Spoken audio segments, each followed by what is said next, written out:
kile anachosema, basi Roho atafanya kazi kwa kile ambacho Mungu amesema. Kwa hiyo ukimkosa Mungu kwenye anachosema, hautampata Roho kwenye unachoomba. Swali langu lilikuwa gumu sana kwa baadhi ya watumishi ambao wanafanya nao huduma. Nikauliza, ikiwa Roho Mtakatifu anatembea na neno, why tunaomba Roho Mtakatifu akae kwa watu?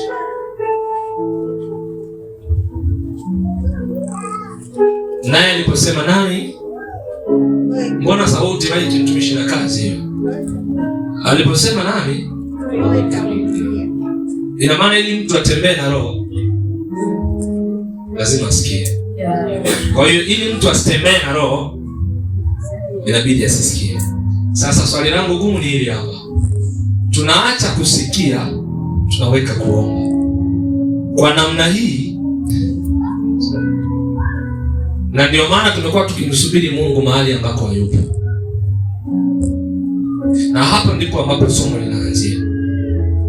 Kumsubiri mahali ambapo hayupo ni sawa na kwenda stendi ya mabasi pale ukapande ndege. Na kitu ambacho kinawateza wengi sana.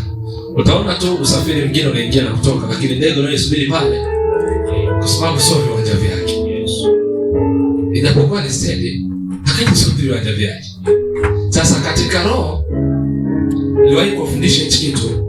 Masafa ya Roho sio kiwango cha maombi. Masafa ya Roho ni kiwango cha mafunuo au cha siri za Mungu ambazo Mungu anaziachia kwa mtu. Wakati Mungu anaumba kitabu cha Mwanzo 1:1-2, Biblia inasema kulikuwa kuna hali ya giza, sawa?